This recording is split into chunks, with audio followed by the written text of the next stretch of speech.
Sa gitna ng kaguluhan ng mundo, mga balitang nakakapanghina, mga suliraning tila walang katapusan, at mga tanong na hindi natin mahanap ang sagot. Madaling makalimutan na may Diyos na patuloy na kumikilos sa katahimikan.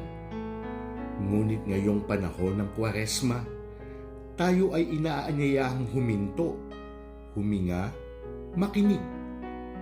Dahil sa bawat pintig ng ating puso, may isang paanyaya, anak, nandito ako, bumalik ka sa akin.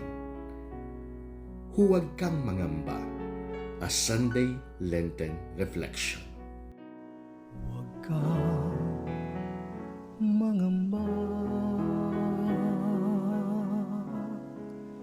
di ka nag-isa.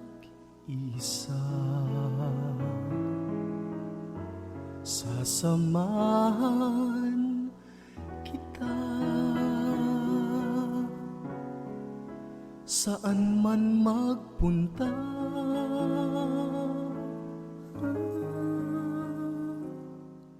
Mabiyayang araw po sa inyong lahat. Aris V. De Castro po, Deacon Assistant sa Our Lady of Mount Carmel Parish dito sa Pulong Buhangin, Santa Maria, Bulacan.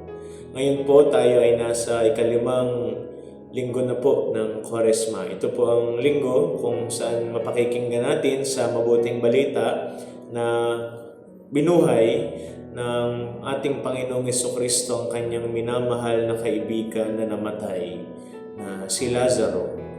Talagang kapag po tayo ay nagmamahal, ay lumalakas ang loob natin na gawin ang mga bagay na sa tingin ng ibang tao hindi natin kayang gawin. Iba, ganyan din po yung mga pinapangako ng mga sumisinta, ng mga magkasintahan sa isa't isa. Ano man yung gusto mo, gagawin ko, di ba? May nagsasabi pa, ipaglalaban ko ang aking pag-ibig sa iyo. Kapag mahal mo, ipaglaban mo, di ba? Sabi din po ni Francisco Balagtas sa kanyang sikat na awit na Florante at Laura, o pag-ibig, labis ang kapangyarihan. Kapag ikaw ay nasok sa puso ni numan, hahamaking lahat, masunod ka lamang. Iba yung lakas ng loob na naibibigay kapag minamahal mo ang isang tao. Pero ngayon, iniimbitahan tayo at inaanyayahan na tingnan ang isa pang perspektibo ng pag-ibig. Hindi lang naman yung mga nagmamahal ang lumalakas ang loob. Madalas, malakas din ang loob ng mga minamahal. Di ba mas madaling gawin ang mga bagay, mas nakakaganang gawin ang mga bagay kapag alam mo na may nagmamahal sa iyo. Yan ang mas palalalimin natin. Ang salitang tapang, madalas ginagamit natin, ay kapag isinalin sa Ingles, ito ay courage.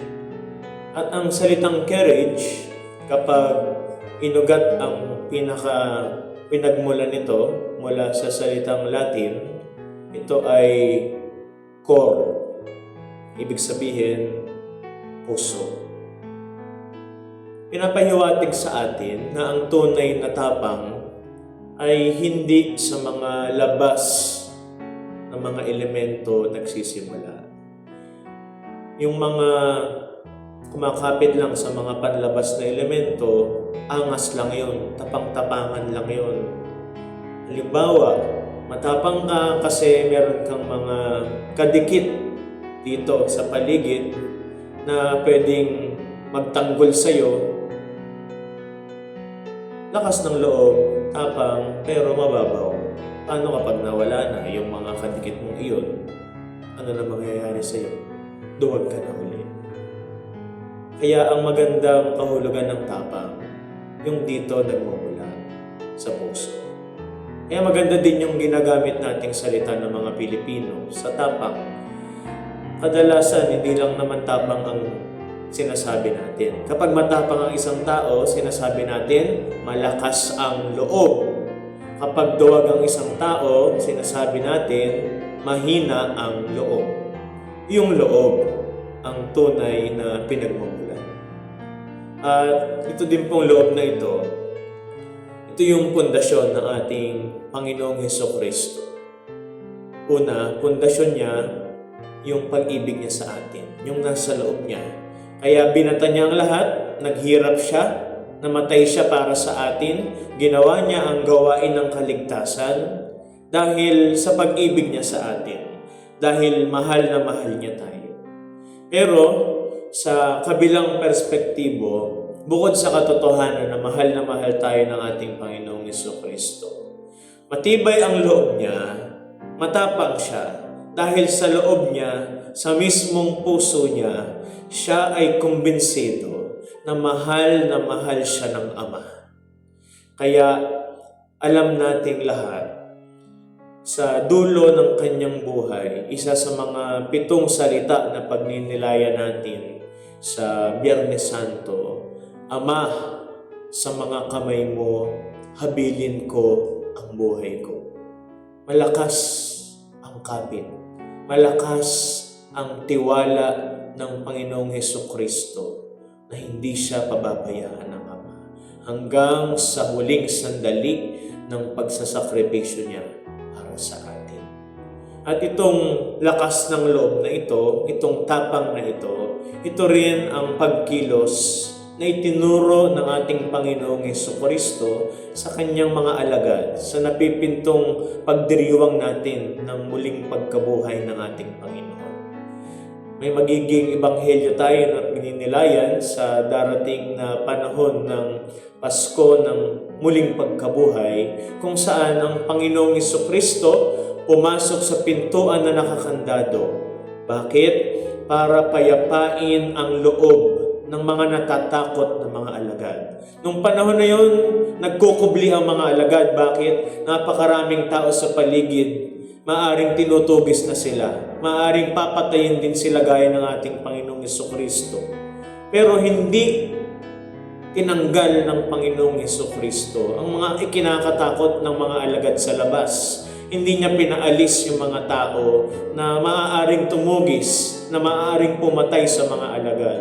Ang inunang ayusin ng Panginoong Hesukristo, yung loob. Imbis na tanggalin yung mga nasa labas na ikinakatakot, ang tinanggal ni Kristo, yung pinagmumulan ng takot na nasa loob. Kaya hindi man nawala yung mga tumutugis, yung mga maaaring magpapatay, nawala yung takot ng mga alagad. Nagkaroon ng kapayapaan.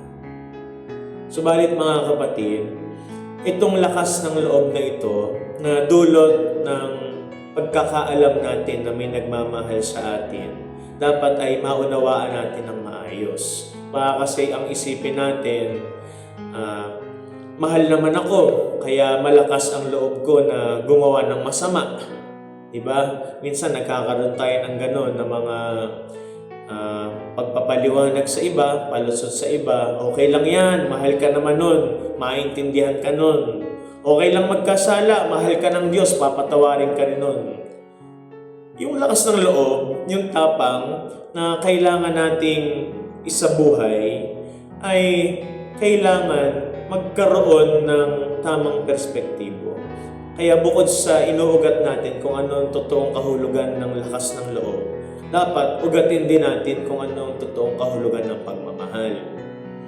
Ngayon, alam na natin yung totoong kahulugan ng tapang. Ano ba yung pagmamahal talaga? Babalik tayo sa pinakakahulugan nito.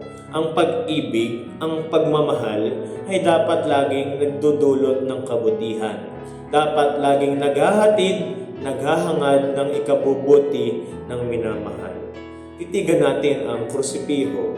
Makikita natin ang pagmamahal laging nagdudulot ng kabutihan sa minamahal. Sapagkat ang tunay na nagmamahal ay nagliligtas. Ang tunay na pag-ibig ay hindi nakadidisgrasya. Hindi nagdadala sa kapahamakan ng mga minamahal. Kaya mga kapatid, ngayong papatapos na ang ating paglalakbay sa Kwaresma, ngayong tayo ay papalapit na ng papalapit sa pagdiriwang ng dakilang kapistahan ng muling pagkabuhay ng ating Panginoong Jesucristo, ang ina ng lahat ng ating mga kapistahan. Paalala, lakasan mo ang loob mo. Saan? Sa pag-iwas sa kasalanan. Lakasan mo ang loob mo sa paggawa ng kabutihan. Pag-iwas ng kasalanan, kahit lahat ng nakapaligid sa iyo gumagawa nitong mga kasalanan na ito. Paggawa ng kabutihan, kahit ang dami mong basher, kahit ang daming tumutuligsa sa iyo. Yan ang tunay na lakas ng loob. Mahal ka iniibig ka ng Diyos. Ano pang hahanapin mo? Ano pang ikakatakot? Patuloy na gumawa ng mabuti, patuloy na umiwas sa kasalanan, patuloy na namnamin ang pagmamahal sa iyo ng Diyos.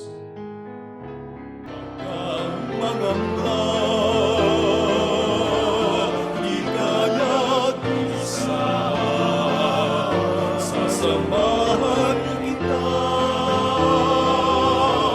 saan man magpunta. Ika'y mahalaga sa aking mga mata. Minamahal kita.